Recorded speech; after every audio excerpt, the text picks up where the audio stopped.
Hello, good night. I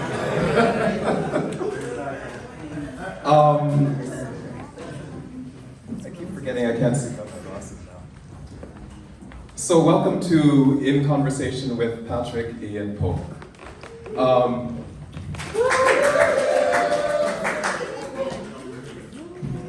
So this event is the opening evening for our Black Queer Filmmakers Summit weekend. The inaugural Black Queer Summit. Filmmakers Summit weekend. I am your host, Courtney. I'm happy to see everyone here and looking forward to a great evening. Since we're on the People Them land, yes, not by choice. I want to begin the evening by acknowledging this land. I acknowledge this land, this indigenous land on which I've lived since the age of 7, immigrating from Jamaica with brother, mother, and grandmother. Jamaican born, I descended from enslaved Africans, and undoubtedly European slave owners, overseers or settlers, possibly from indentured workers from South and Southeast Asia, possibly from the Taino, the indigenous people of that land. I acknowledge this land, the site of human activity since time immemorial. This traditional land of the Huron-Wendat, the Anishinaabe, the Chippewa, the Haudenosaunee Confederacy, the Mississaugas of the Credit River First Nations. This land named Ontario from an Iroquois word, home to First Nations, Inuit, and Métis people, once covered by 46 treaties and other agreements. These treaties and agreements, including the One Dish with One Spoon, Wampum Belt Covenant, an agreement to peaceably share and care for this land and its resources. Other indigenous nations, Europeans, and newcomers were invited to this covenant in the spirit of respect, peace, and friendship. We are mindful of and acknowledge broken covenants to these people, broken covenants to the land and its resources, and we strive to make this right with the people, the land, and each other. We are all treaty people. Many of us have come here as settlers, immigrants, newcomer in this generation or generations past. I acknowledge those who came here by force, particularly as a result of the transatlantic slave trade, as stolen people to a stolen land. We stand in solidarity with Black communities seeking freedom and reparative justice in light of the history and ongoing legacy of slavery and white supremacy that continues to impact Black communities in Canada. It's a privilege to be here and to be in solidarity with Indigenous people in their continuing struggle against colonialism and its lasting impacts. To truly acknowledge the land is to work in solidarity with Indigenous people, to in the continuing struggles against colonization and lasting impact.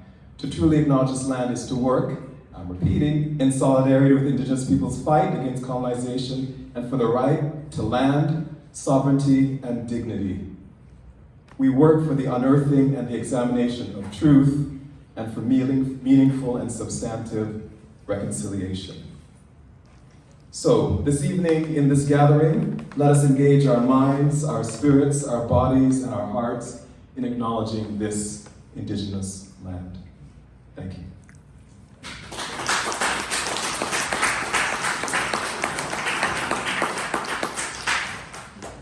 Okay. So this event, since we're acknowledging, it would be important for us to acknowledge the sponsors, those folks whose support has made this weekend possible. So we begin with Musagetti's Foundation, big up Musagetti's, Pride Toronto, and the EP, Kojo, Modeste. Got to be REEL.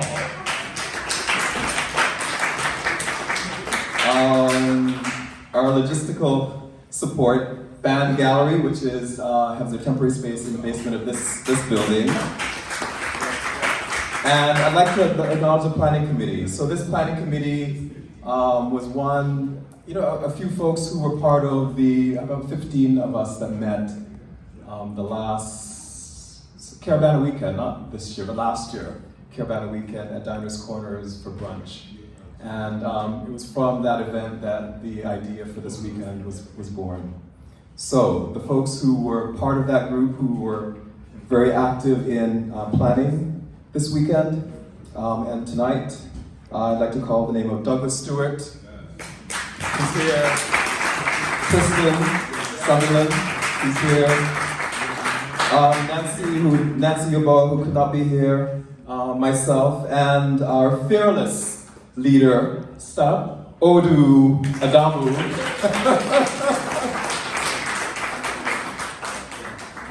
Who had a vision for something, black, queer, and film in Toronto. And got us all to sign on to making it a reality. So I want to thank Odu for all his energy, his enthusiasm, his vision, and his passion to make things happen. Okay. So, you're not here to hear me talk. So I will introduce the guest of the evening, Patrick Ian Polk.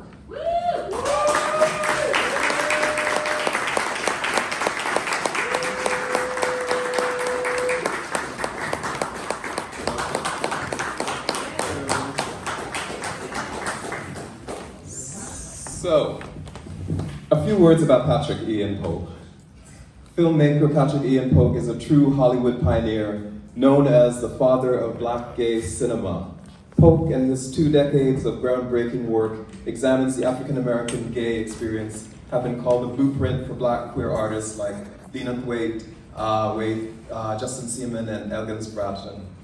A native of Hattiesburg, Mississippi, Polk made his filmmaking debut in 2000 with Punks. Anybody of the vintage to remember Punks? Considered the first US film centered around black gay characters, produced by Babyface and Tracy Edmonds. The film premiered at the Sundance Film Festival and garnered numerous accolades, including 2 Independent Spirit nominations. In 2004, he created the first black gay TV series, which was named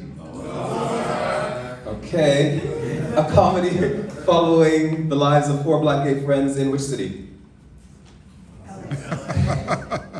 That's a good question. After 2 successful seasons, Patrick wrote and directed the film spin-off of Noah's Ark called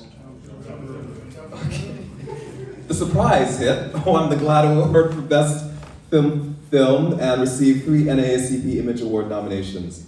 Polk's other film credits include The Skinny, a romantic comedy starring Justin Smollett, and Blackbird, a high school musical drama starring Julian Walker and Monique. Polk's TV's credits stints as co-executive producer and writer of the 2-hour Being Mary Jane series finale, The Shy.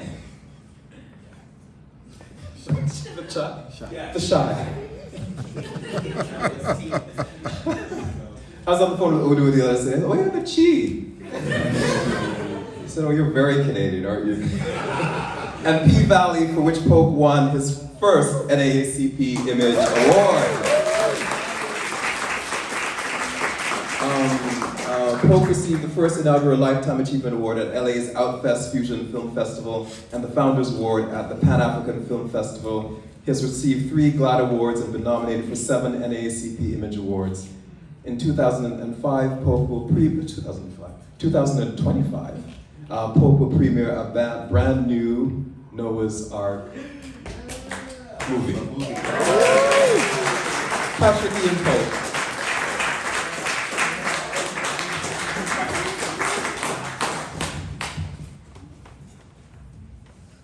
Okay, since this is in conversation,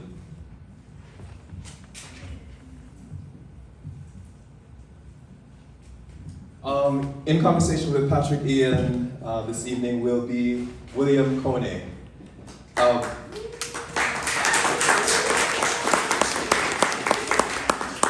A black gay writer and registered psychotherapist based in Toronto. An Ottawa native with a background in psychology, he is drawn to character-driven stories that explore the relationships between identity and the interpersonal connections among black LGBTQ+ folks.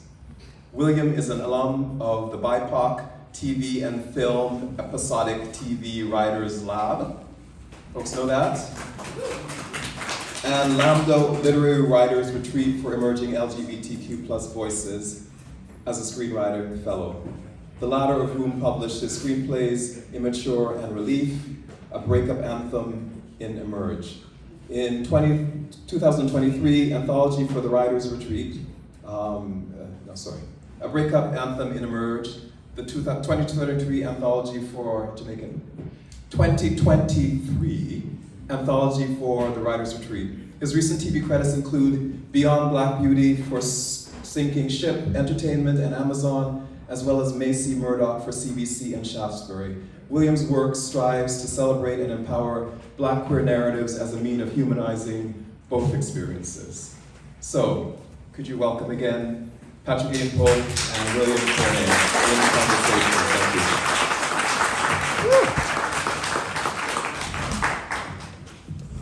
Well, first and foremost, I want to say that it is an absolute privilege getting the chance to share space with you.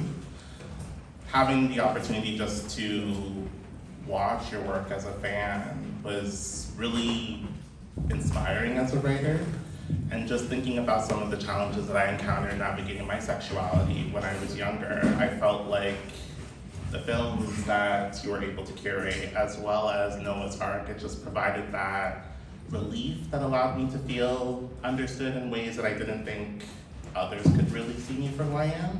And so the first thing that I wanted to say within this conversation is just thank you for your bravery, your tenacity to persist in an industry that isn't as kind when it comes to narratives outside of the white lens, especially when it comes to Black queer narratives. And so, thank you.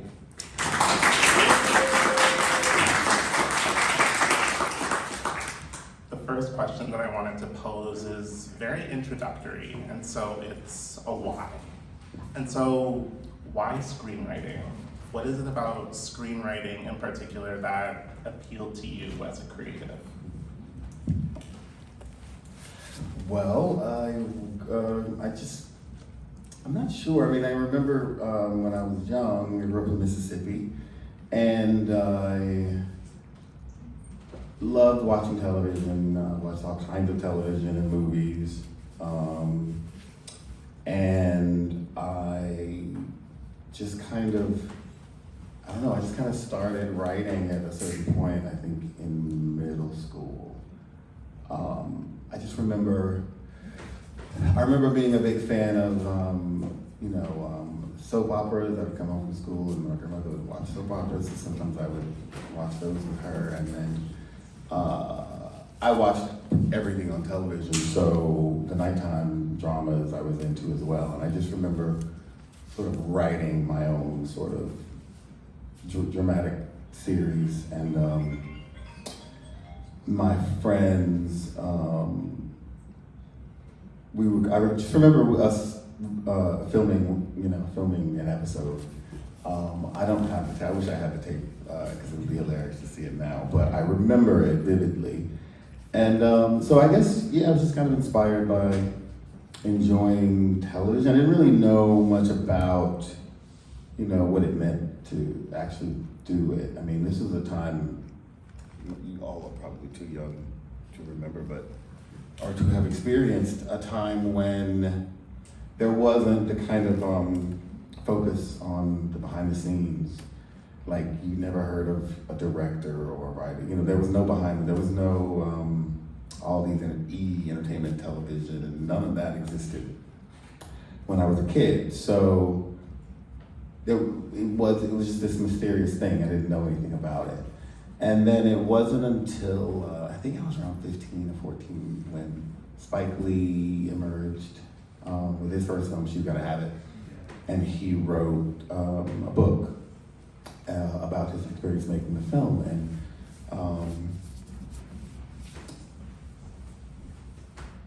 so I guess that was when I first kind of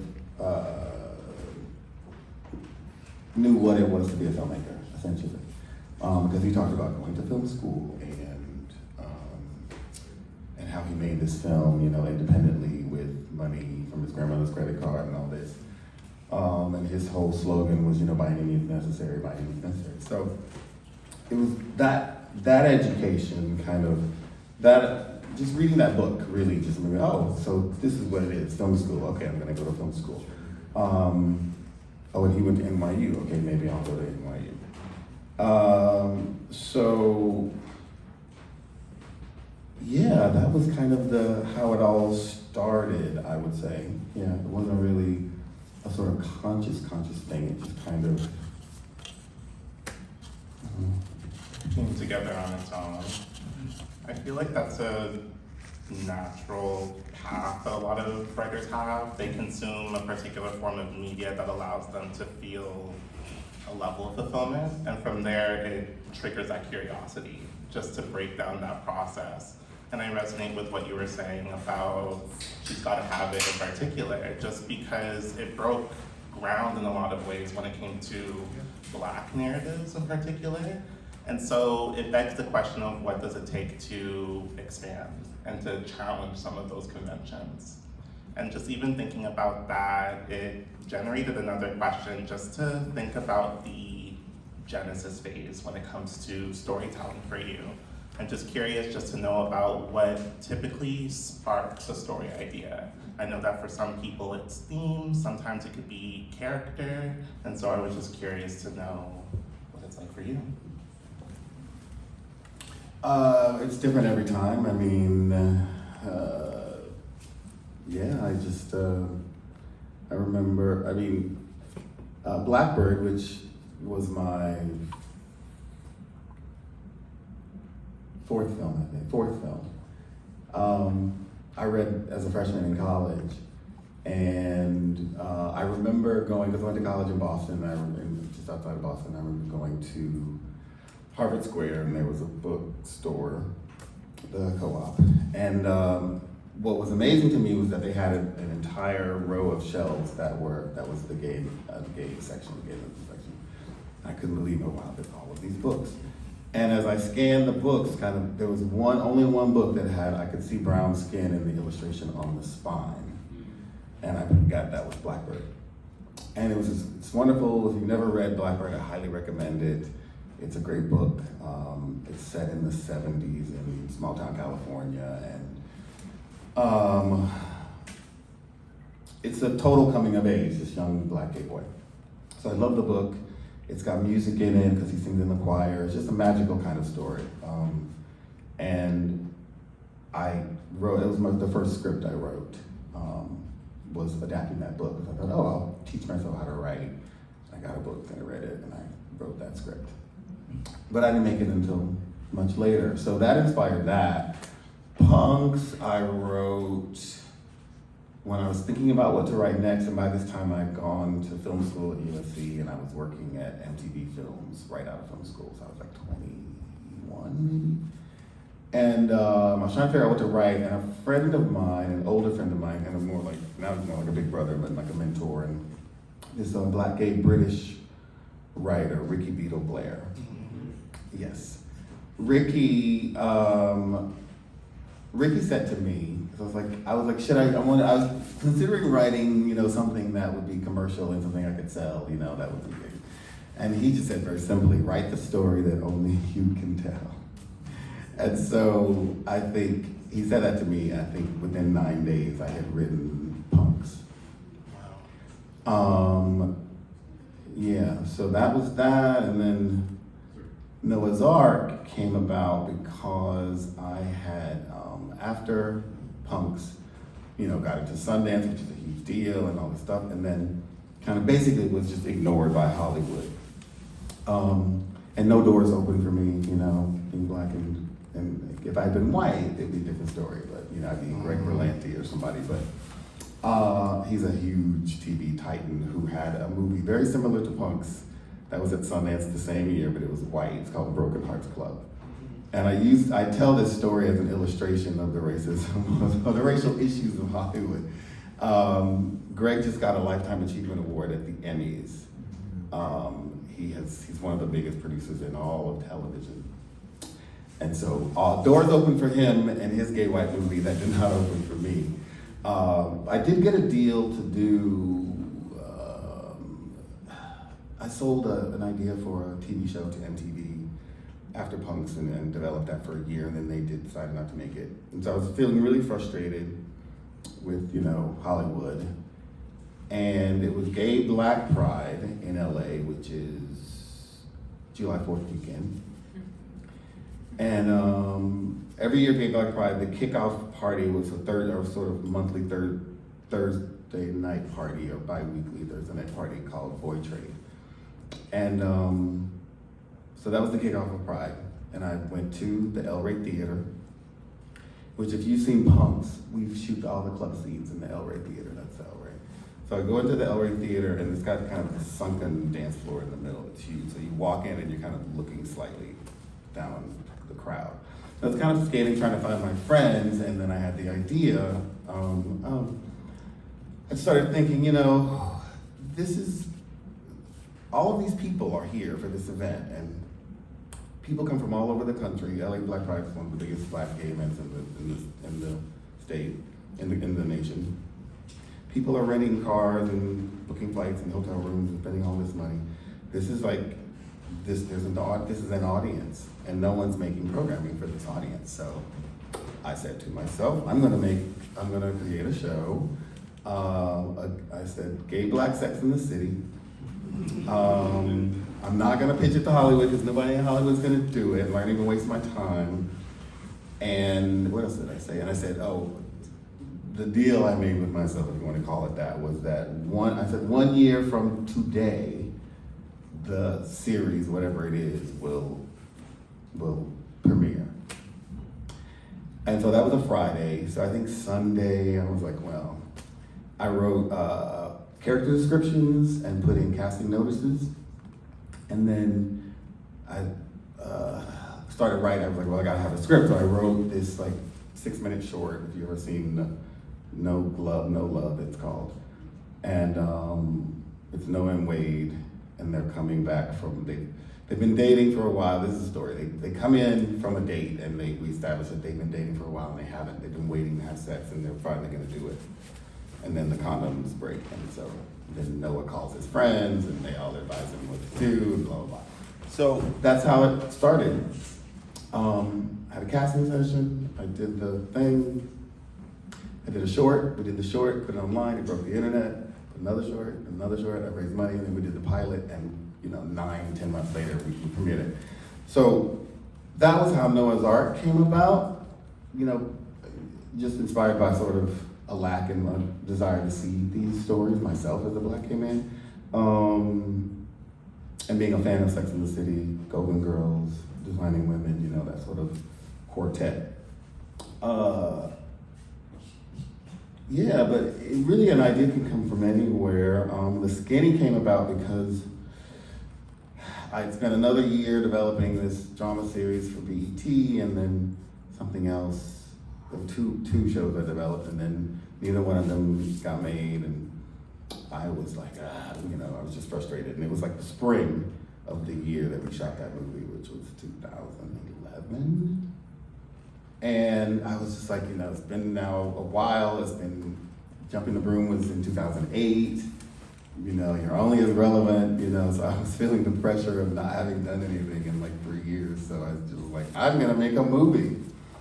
So I had to save some money from Noah's Ark, and I don't know how I got the idea I don't know where the actual germ of the idea came from for The Skinny, but The Skinny's about a group of friends, classmates from Brown University, who reunite a year after graduation during Gay Pride in New York. And so wherever I got the idea from, that was the idea. And it was springtime and Gay Pride was coming up. So I had I knew that, I think I got the idea because of Gay Pride. Either I'd been asked to do something with Gay Pride or something, I think that's where the idea came from, started. And a friend of mine was running Gay Men's Health Crisis at the time, and they had these huge offices, and then they also had a big parade in the float every year. And then Harlem Pride Festival, I knew the organizers of that. So I knew that, okay, Pride weekend, there's this Harlem Pride, there's the parade. She said I could film in the GMHC offices. I was like, I'm gonna make a movie. I'm gonna shoot during Pride. And so we cast it, put the whole thing together. I cast it in LA and in New York. And got it all together and came, and also, so I moved to New York by this time. I moved to New York in like 2009. And I convinced MTV, oh, that's what happened. MTV came to me and said, we want to do something else. I forgot, this is the crucial part of the story. We want to continue the story, right? Because Jumping the Broom did way more than they thought. They never in a million years thought it would do what it did and win all the awards and stuff. So they came to me and said, we want to do something else, but we don't want to do Noah's Ark, we want to spin it off like Frasier and Cheers. So I said, okay, Noah and Wade moved to New York and blah, blah, blah, and I developed a whole thing about that. And then they Logo decided they weren't gonna do any more scriptage. The budgets were slashed, so that died. And that is what inspired me to do The Skinny, because I was like, fuck, it's been 3 years, blah, blah, blah. So, cut to, I've cast it, put it all together. I did convince MTV, this is the good thing. I told them, I'm moving to New York, give me an office where I can work. And so they gave me this great office at VH1, and so I used that shit, like, for production office, casting, and you name it, I did it in that office. So we get ready to shoot, and I realized as we're approaching the thing that I have enough money. And by the way, so I did an internship program. I sort of created an internship program, and I got students from the New School, NYU, and Columbia Film Schools. So I had this great class of kids, and they were like grad school and college age. And we did all these exercises and things, and they were great. And I had one kid from Columbia was like clearly a star. And so around the time I was getting The Skinny together, and I was like, and you're gonna produce this movie. And so I had this white Jewish guy producing the movie from Columbia. And we realized that I had enough money to shoot for 3 days.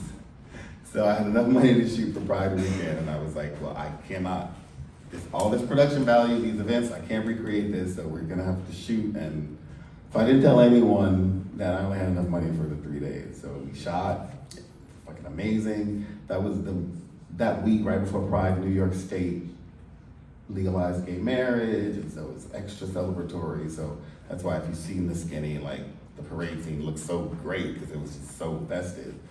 And Harlem Pride and all this stuff. So we shot for the 3 days. And then everyone comes in on Monday to I had this big apartment in Harlem. And I sat everyone down and I said, okay, here's the deal. I don't have, we've run out of money. So we're gonna pause for a minute, but I don't want anyone to panic. I'm working on some stuff, it'll be fine, just stay tuned. I'm sure people thought, oh yeah, this is not happening soon. So I told my producer, I said, here, take this footage, like put a trailer together, and send it to me. I sent the trailer to MTV, Logo, and them, and I said, listen, you know what I can do? Here's a trailer for this movie I'm working on. Give me enough money to finish and pre-purchase the TV rights, the TV window, whatever. And so they did. They wrote me a check. So this is like Monday. I had a check from them by Thursday. And then we were back shooting within a day or two of that. So made The Skinny. So that's how The Skinny came. The Skinny came about because I was feeling the pressure of irrelevance, tapping me on the shoulder and needing to get on with it. And then Blackbird came about because a producer that I worked with on Noah's Ark said, oh, I've got this music guy who has money and wants to make a film, this gay white music guy. Do you have anything? And I was like, well, I got this Blackbird script. He connected with it. Next thing you know, I'm shooting in Mississippi with Malik and blah, blah, blah. So that's a long, probably very boring story, but that's kind of the road to. No, it's not, at least for me, I won't speak for everyone else, but having the chance to hear this background knowledge is always intriguing to me, just because there are certain things that you can kind of take for granted when you're actually watching a movie, but not taking into consideration the process that it takes to actually bring it to life. And I'm struck by the fact that with these hurdles that have been presented throughout your creative journey, that you found an anchor that allowed you to persist through those circumstances. but it's hard. And it just makes me curious just to know about how you ground yourself just through some of these systemic barriers that might take away from your creative practice. God, you really are a psychologist. I feel like I'm in a therapy session.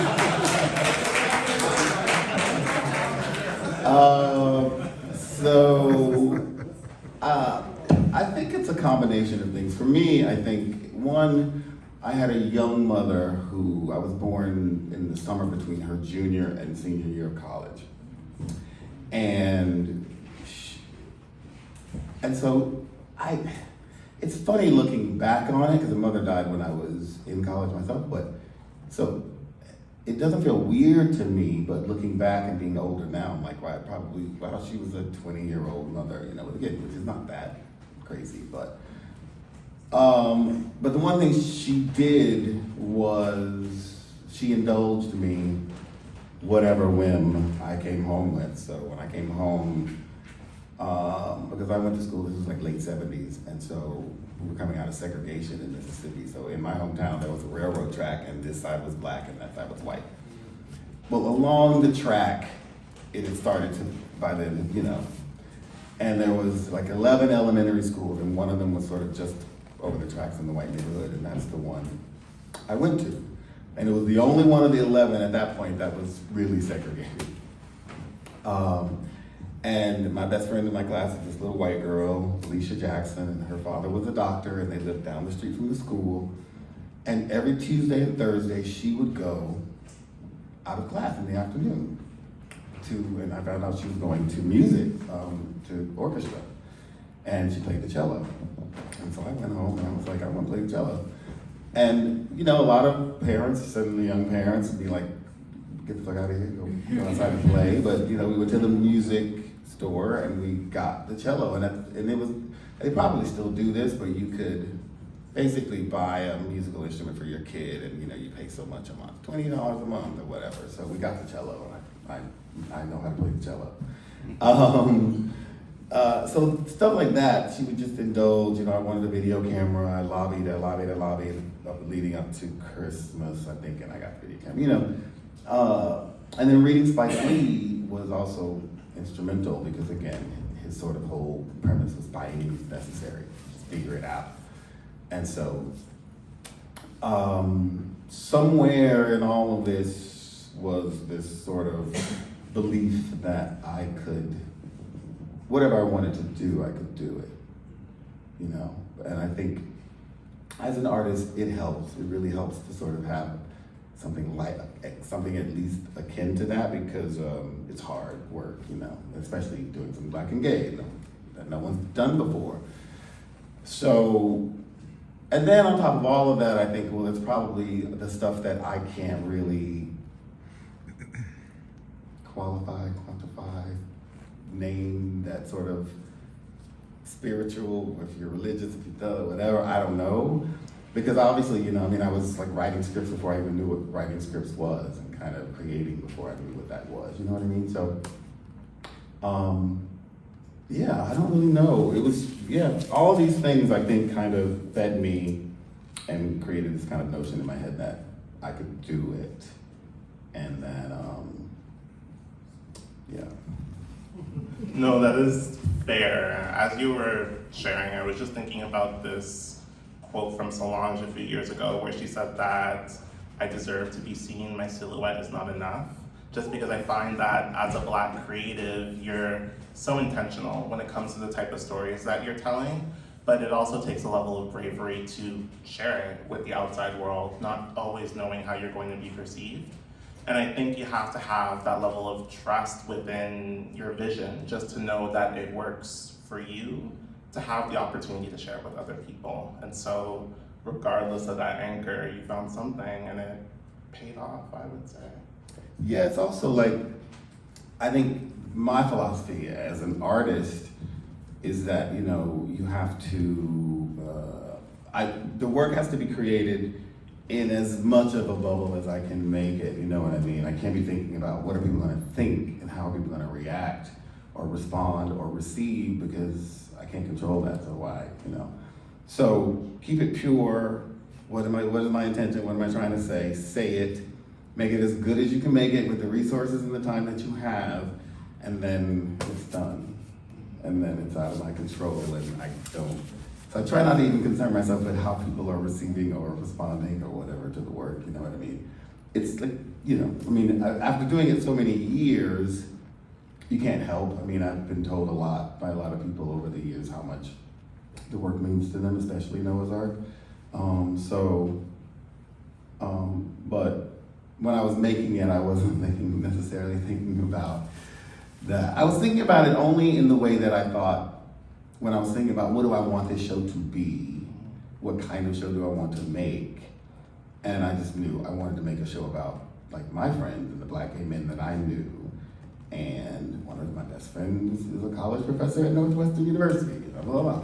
So, you know, I wanted to see these characters, and I wanted the show to have a sort of aspirational aspect, so that young Black gay people could sort of see, oh, you know, so if there's a Black gay boy in Alabama, he could see, oh, I can be a writer or a professor or whatever, and I can find other, you know, have this clique of friends and, you know, I can have a husband and kids and whatever.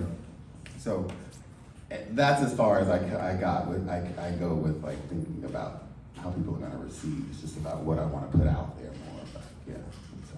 I hear you, and I wanna build upon that because something that I noticed just in reflecting upon your work, whether it's Punks, whether it's The Skinny, Noah's Ark, there's a central theme among queer camaraderie in particular, just thinking about the kingship among Black gay folks. And I was just wondering what it is about that particular theme that is important to you to tell as a creative. I mean, I think because of, you know, the history of the gay experience, you know, it's been such that coming from places of people, you know, being completely closeted to some people coming, you know, progress over the decades, but, you know, obviously there was a time when the people who would come out or be found out or whatever, a lot of them would be ostracized or just there would create distance between them and their family or their friends. And so there was a necessity for Black gay people, for gay people in general, to create community. And so I think that maybe it was sort of is part of it. Yeah, I don't know. It's something. And the reason that I asked that question in particular is just because in queer circles, I think that one of the refreshing things is that you have the chance to connect with different personalities from distinct lived experiences, but we're grounded within a common theme. We're coming to a level of understanding, excuse me, about our identities in ways that can be intimidating. But when we find those people, we feel seen. We feel validated within our truth. And something that I was always struck by, especially with Noah's Ark, was just the level of sincerity between this group of friends. And just thinking about what it means for them to thrive in a world that might not see them, but they see each other. And so I was always struck by that, and it always felt as if it was coming from an authentic place.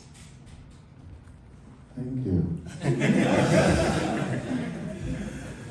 I did have a question that pivots a little bit, just because your resume is decorated.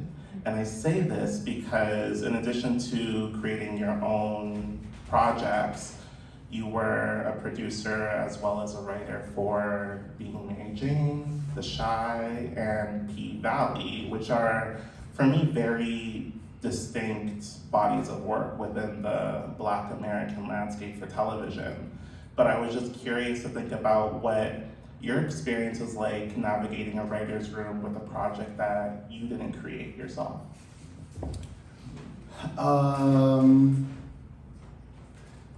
It's funny, you know, it was always back, like some years ago, it was always a goal to sort of get work in television. And I just couldn't, I just couldn't get in. It was like, I think the black and the gay labels just X'd me out. Because that was a goal for a lot of years. And then by the time I moved to New York, I was just over it. And, so I did The Skinny and I did Blackbird. And then after that, if you know anything about sort of television residuals, unless it's, a show like Friends or one of these shows that just runs and runs and runs and runs, then, there's a sort of pyramid, inverted pyramid. The residuals get smaller and smaller as the years go by and the shows are being streamed or played or whatever, less. And so I kind of, my years in New York, I had steadily downsized from like this huge apartment that was like the size of this whole floor. And to then something smaller, then finally I was in like a nice studio right around the corner from the Alexander Hamilton house. And, but it was like, I was like, okay, I could see down the line that, you're gonna have to figure this out, because the thing I'd always wanted to avoid was taking a job that, just because I needed to make money, and then that would take me away from filmmaking.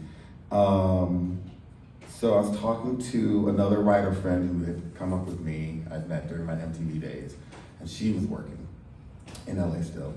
And she said, do you want some advice? If you were living in LA now, you'd be working in TV. And I said, what do you mean? And she said, it's just a different day. Everything that has held you back is now in. Diversity and all of that is like the thing. So being black and gay is a huge plus, and with your resume, So I talked to a producer friend of mine, and she said, oh, you know what? Well, we need to get you an agent, and a friend of mine is gonna be in New York. Connected me with this agent. I had lunch with her in New York, and she said, oh, she was a fan of Noah's Ark, and she said she's at one of the big agencies, William Morris, and she said, okay, let's come out to LA, can you come out and I'll take some meetings and we'll see what happens. So that's how Being Mary Jane happened. The creator had left the show to go to a bigger deal at another net at CBS, and another black woman had taken over the show, and she hired me. And then she left, and she had also just had a baby. That meant the show shot in Atlanta, and so she was like, I'm not gonna be able to be in Atlanta as much, so I'm gonna have to send you. And I was like, sure. So I essentially got to be the showrunner on this show and run set and all of this stuff. So it was great. And then it ended, and then she got a bigger deal at another network and left at the time when BET was like, well, we want to do a movie, a finale. And she said, Patrick should do it. So then that's how I got to write and produce the 2-hour Mary Jane finale, which featured Michael Ealy and Morris Chestnut and Mary Jane's wedding. And then when that was about to shoot, my agent said, oh, there's this show that is going to, actually I'm skipping the Shy. So before that, Lena is a big fan of mine, and I'm now a big fan of hers as well.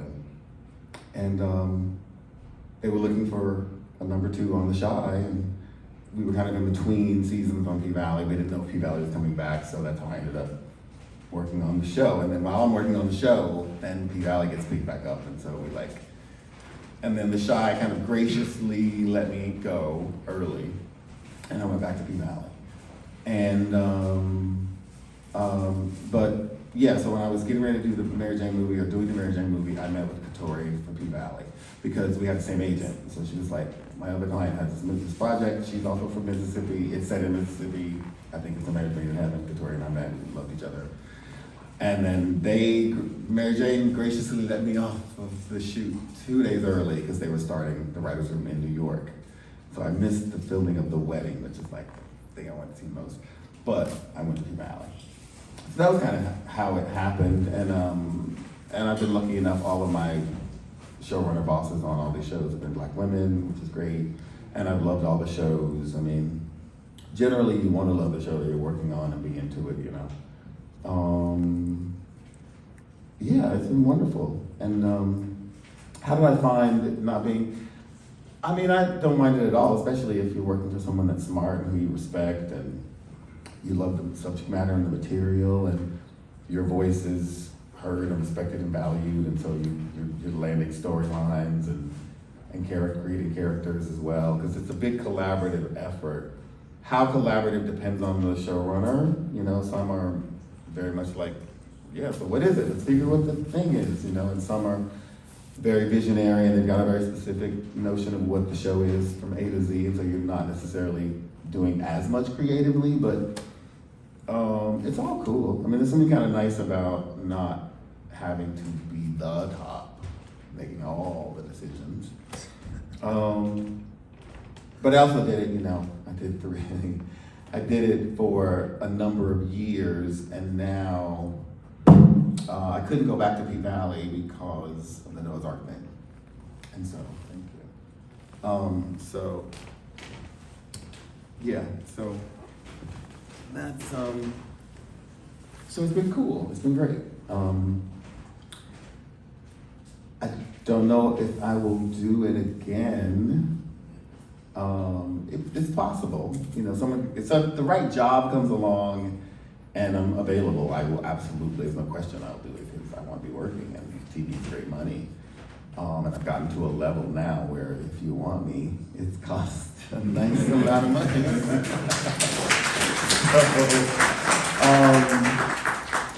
But I'm also loving, like, developing my own stuff now. I've got various projects, really cool stuff in development now. It's like, wow, this, you know. So I'm very pleased to have been welcomed back and finally gotten into TV. And also just pleased that I'm still able and that people still want to hire me and that I'm still viable in the industry after all, you know, because it doesn't always happen. Careers don't necessarily last long, and so I feel very lucky to still have some good years left to create, and I'm very excited about stuff that's coming. So. I mean, you should be. Your voice is very distinct. It's very impactful. And even with these different projects, you might not have conceptualized it, but with the episodes I've been able to watch, I can definitely see that you have your touch, which I think adds to a collaborative environment. It's kind of like a puzzle of sorts. You're trying to find the common thread that allows everything to come together. And I think with television in particular, that's what makes playing in the imagination fun. There's one last question that I wanted to ask you, and it's with regards to P-Valley, because in preparation for this, I had the chance to rewatch your episodes, and I noticed that both the episodes that you wrote, they had very steamy sex scenes. Right now. And so with season 1, we saw Little Murda and Uncle Clifford get it on for the first time, which was fantastic. But what I thought was dope about season 2 was that we not only saw Little Murda get it on again, but we also saw a sapphic love scene between Mercedes and Farrah, which I thought was really sensual and very well orchestrated. And with recent discourse online that seems to be frowning upon sexuality depicted on film, it just makes me curious just to hear your thoughts on folks believing that sex isn't relevant when it comes to film and television. I mean, I'm a big fan of it if it fits, you know, not just to have it, but if it's part of the story, then great. And when it comes to gay sexuality, Black gay sexuality, I've always felt my philosophy has been to try to push the envelope as far as I can push it,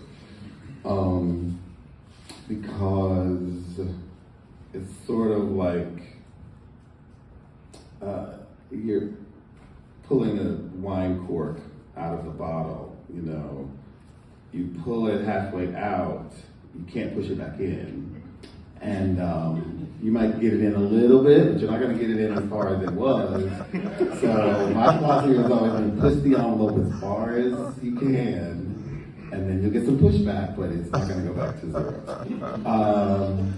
So, you know, so with Noah's Ark, I mean, with Punks, this is how funny, and like the progression is so interesting, because with Punks has one kiss at the end of the movie.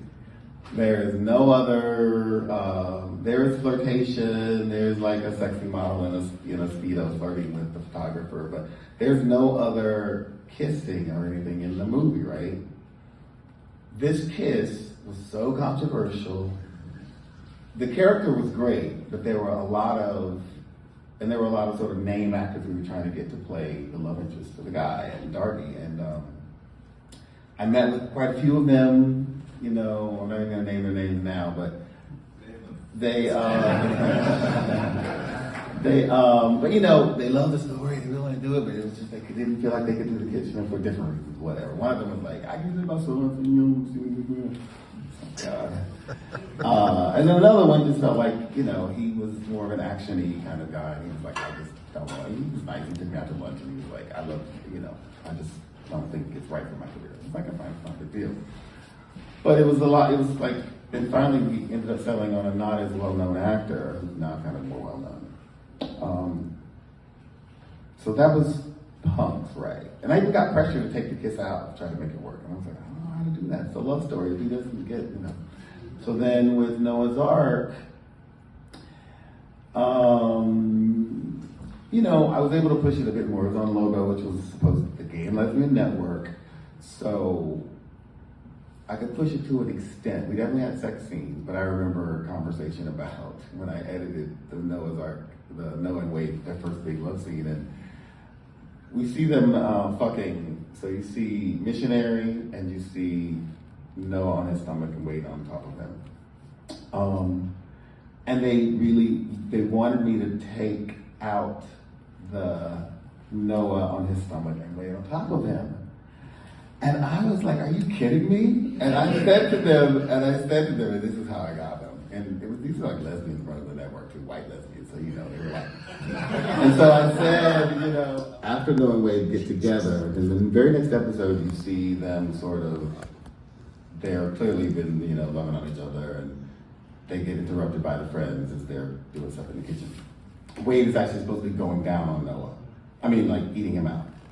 So Noah's like standing they come in their underwear, you know, and then Noah's standing at the counter, and Wade comes from around and goes down. And then the friends walk in, and he's supposed to be, you know, and runs out.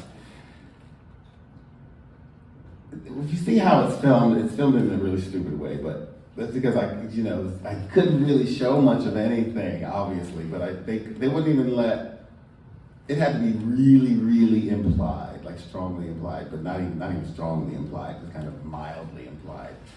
So the way we filmed it was just very much like, and then you kind of see Wade pop up into the frame, and it's just it's very silly, but I wanted to do more, but that's what it, you know, it was what it was. But we were able to push the envelope quite a bit in Noah's Ark, and then with the skinny, you know, the skinny I could just do whatever I wanted, and that's what I did.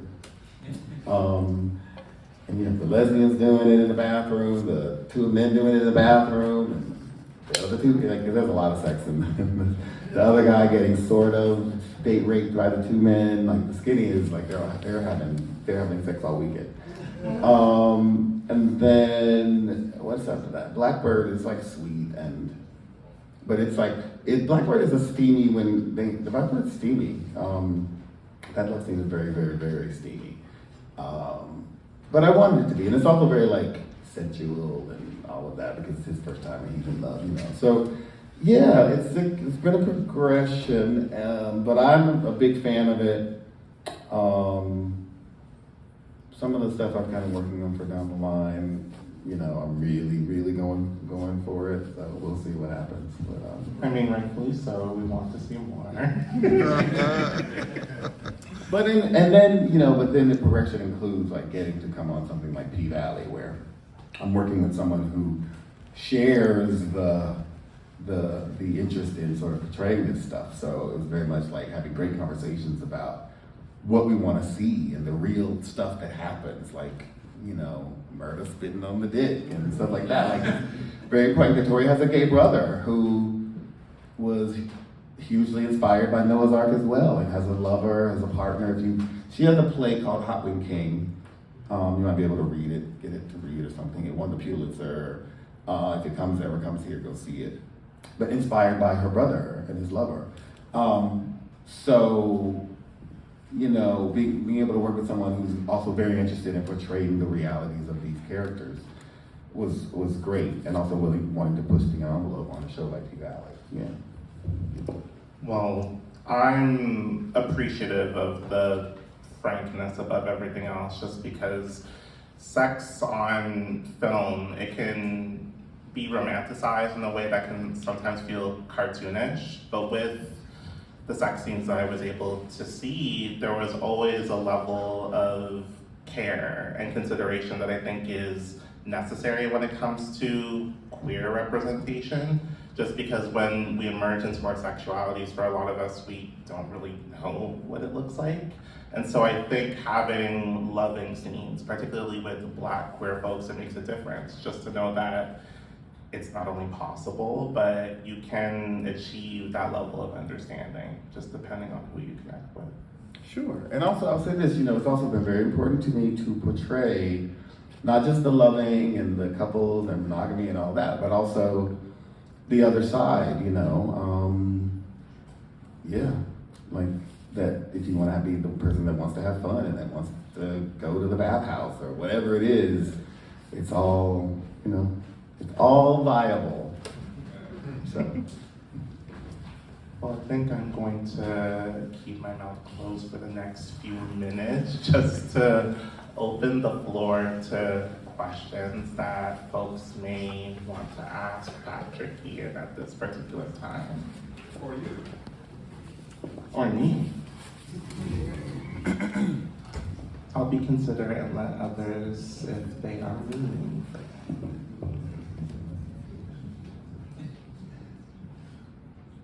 You just want to keep me on the spot? Okay. No. Well, I was going to say also to have time available after, if you know, so. But somebody, I know somebody knows. Somebody got, I know somebody got. Nigel's hand was up. It's going to be like school.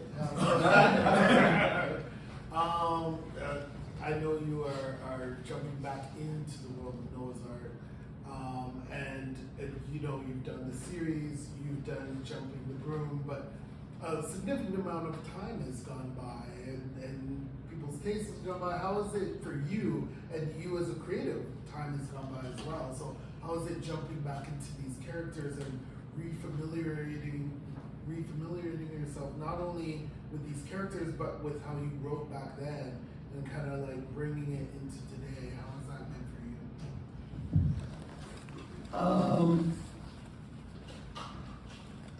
I mean, we had a really great time. It was kind of like an extension because during the pandemic we did a coronavirus special that started off as an idea. An old logo exec who was here at Netflix hit me up and said, "Oh, you know they're doing these Zoom readings of like sitcom scripts and stuff. Friends reunited and blah blah. Maybe nice to get the Noah's Ark guys together on a Zoom or something." And then I started thinking about that, and then very quickly I was like, that just became me doing this episode where we catch up with everyone and we see what they're up to in the midst of the pandemic. So that's how it started, and then it went away from being this sort of Zoom stage reading over Zoom to being this completely new sort of new thing. And then it was just like logistically figuring out, you know, okay, Noah and Wade were in LA where I was, so they agreed to film together, although the actor who played Noah was very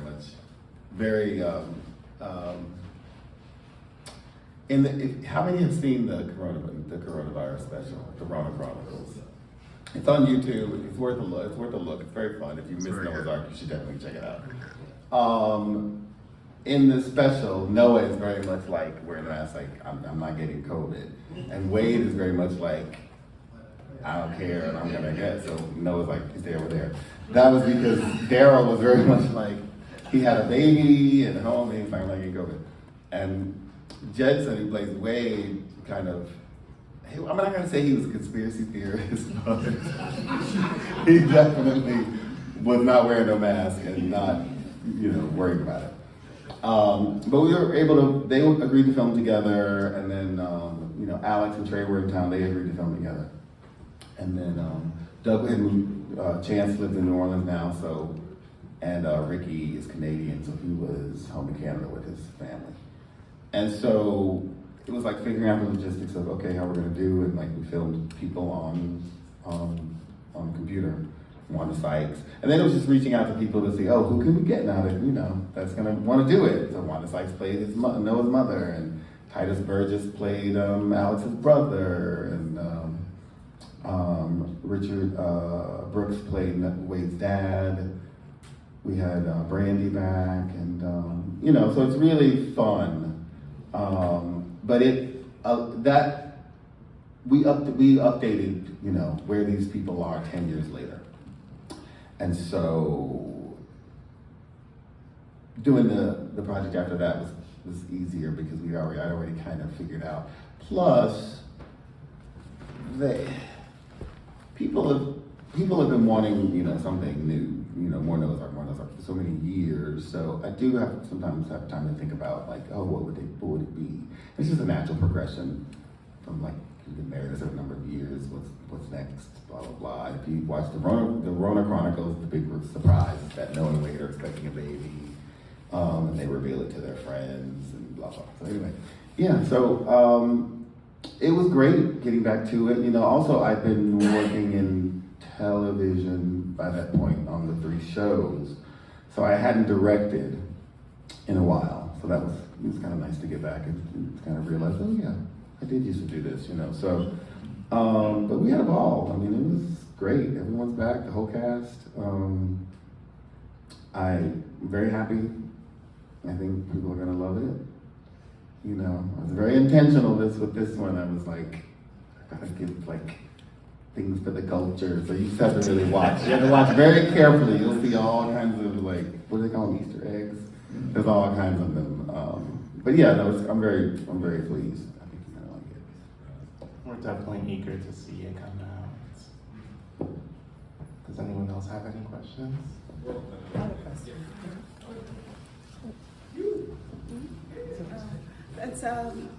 It's more of a compliment and just a comment to the characters in Noah's Ark, how you created them and how the actors interpreted them. I saw the skinny just a couple of weeks ago. I didn't make the connection. Oh, I saw the skinny a couple of weeks ago, but didn't make the connection that you were the creator of it. But as I was watching it, I hadn't seen Noah's Ark in years.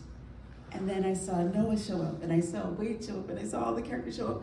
And I was like, it felt like a reunion, like, oh my gosh, I haven't seen you in a long time. And I'm talking to the TV, but it just, it made me like, it clicked like, oh my goodness, these characters had so much depth and so much relatability, and I had bonded with them years ago, and I'm seeing them again, so it's a great testament to these characters you've created.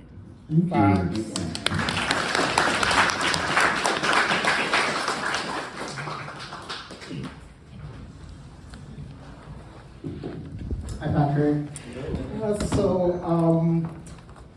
I would love to know, like, I like to think myself as a privileged millennial. I never had to face a lot of the barriers that a lot of my elders had to face, so I definitely see that I'm relishing in what you guys have laid down. So, what were some of the strongholds that you were facing at that time, beginning in your early 20s, and how does that compare to the strongholds you might face now, or like what strongholds are like no longer keeping you restrained, or also what's not keeping you restrained, and what is there anything about your particular work that you're proud of or that you're able to identify to be like, I did that, or I broke that barrier for us to be able to now create the way that we are able to? By stronghold, do you mean like, what do you mean by stronghold? Like what were some of the determining or motivating factors in your life at the time, or like what were some things that would stop you? You know, I would say for me right now, the political climate is very scary, where I would be scared to write a lot of topics.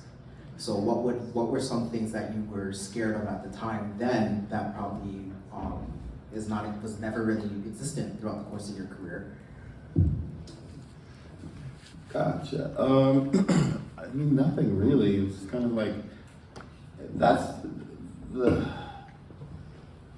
great and sometimes not so great thing about being, depending on what kind of artist you are, most artists, is that, you know, the work starts with you, and so, you know, it's, unless you're doing something for someone else, and then you're beholden to some powers that be in terms of what you're doing creatively, which most times you are on some level.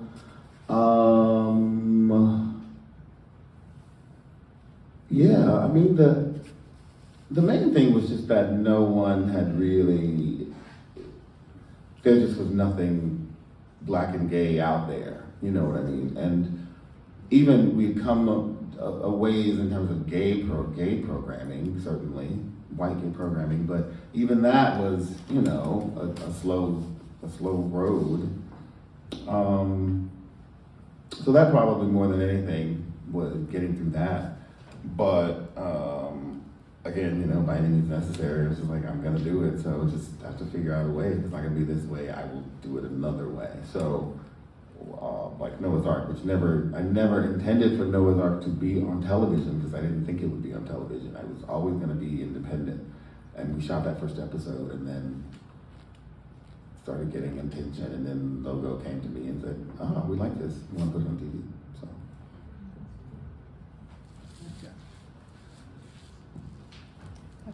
Anyone else? I have a question. And I guess it's more of a personal question. I hate microphones. It's more of a personal question. I'm sitting here and I don't know you and I don't know your work. But I'm sitting here and I'm hearing that your work is extremely important because it's allowing people to identify themselves, and it's giving just that little edge of saying, this is what I can be. This is how I could manage my life. And I guess my question is, your mom was young. You grew up in a segregated country in a segregated state, but she allowed you to cross the railroad tracks to go to school. She supported you in whatever it is that you do. Did your mom knew you were gay? I mean, I feel like she had to have known, but one of her sisters said she asked her once when I was, I don't know, maybe in college or young. And she said that my mother didn't answer her. I mean, I think she knew. I did not get to the point of coming out to her, but I never really came out to anyone in my family.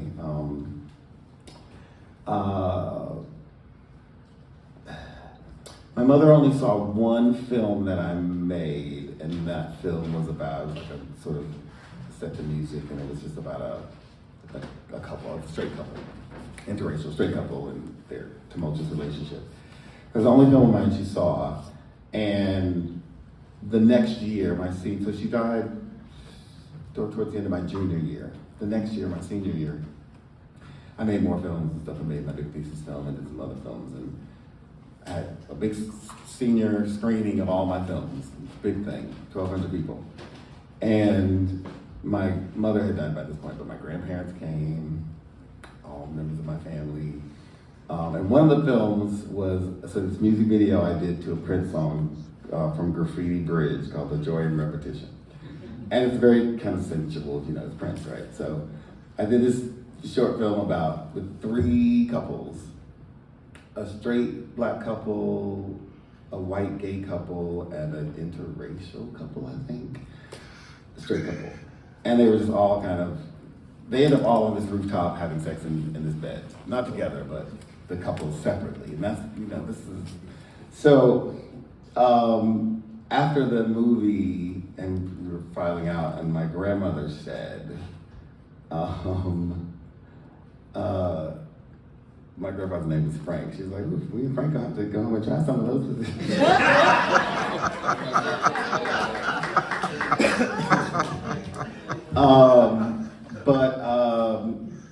But yeah, again, there was no coming out. When I left to go to college, I remember very distinctly being on the airplane, taking off from Jackson, Mississippi, and looking out the window and saying to myself, when I step off this plane, every person I meet from this day forth will know that I am gay. I don't know why, but that's what I said. And then that's what I did as I went to college and beyond. And I think eventually the family just kind of, certainly by the time I started really making work, they knew, and I never really had to come out. But I like to think that she knew. Sounds to me like she did. But Sounds to me like your whole family did. And I think it's important that the support you got from your mom in particular, and she would do whatever ideas you had, she'd support it. Do you think that level of support gave you the tenacity to be who you are? I do, absolutely. And the one thing I will say too, that I never really experienced, I experienced as much as any sort of gay kid experienced a little bit of moments of homophobia, but I never got that from my family. It's not like they were like supporting gay things, but the subject just wasn't raised, but I did not get negativity, homophobia, anything like that. So I definitely think that being raised that way was instrumental, because I don't know that I would really have this idea that I could just, whatever I want to do, I can do it. I don't know that I would have that if I had not been raised that way. You know what I mean? I shudder to think. But I'm just, no, I think absolutely. Thank you.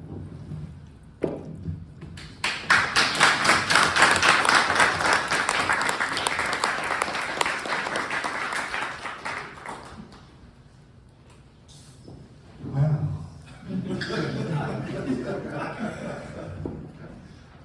I just wanted to, excuse me, end the conversation with just one final question on my end, and it's just to take into consideration emerging writers, emerging directors. I'm just curious if there's any takeaways, just given the milestones that you've been able to venture through your career, that you would bestow upon emerging folks that you wish you were bestowed upon when you were learning.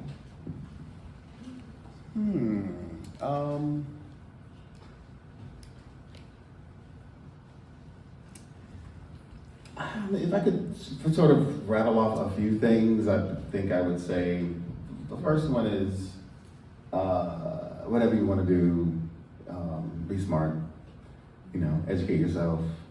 Doesn't have to be college, but figure it out. Like, I read my first screenwriting book, I read it and I taught myself, with this book, I wrote the first script,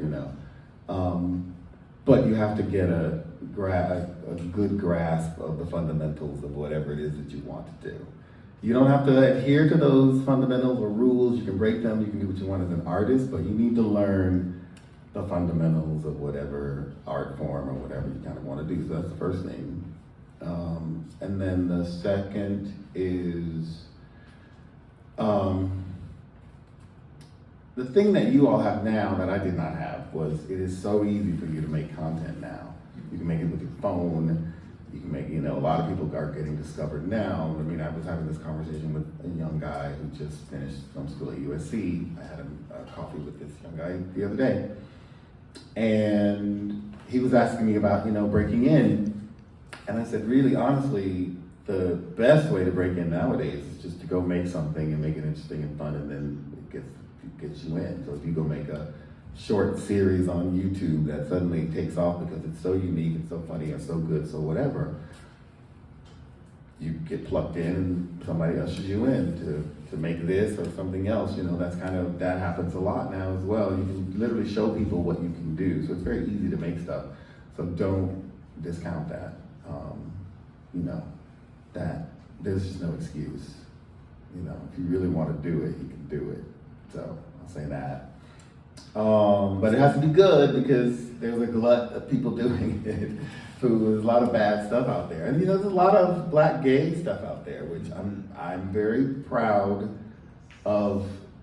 The fact, you know, I do not think it is hubris of me to say that I can tell all of it was inspired by Noah's Ark, and that's great.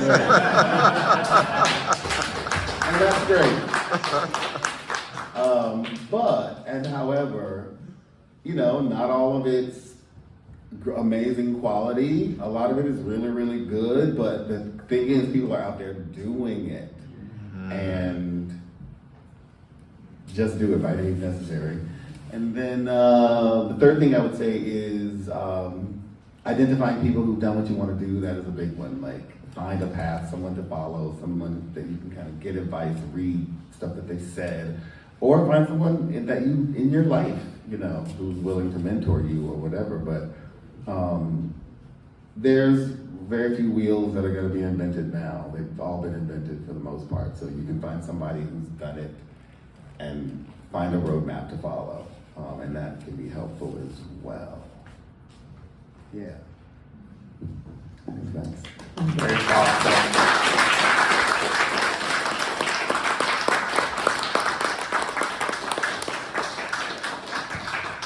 Well, I must say it was an absolute joy just having the opportunity to share space with you. Just having the opportunity to hear you be reflective, it provides that push, that motivation to persist creatively. And I just want you to keep in mind the hearts and minds that you've been able to touch through the different decades within your career. And just to also know that your voice matters, and to also maintain that motivation to keep creating, because we like to see your shit. Thank you. Stay tuned, it's coming. Thank you, everybody, for coming out. Thank you so much for having me.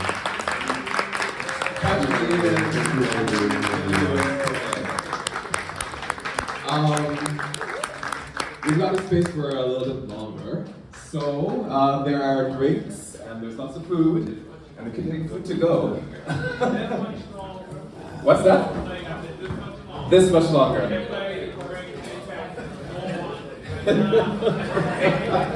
So, drinks, food, Patrick, Ian, and William, big folks that you know now. Thank you. Thank you.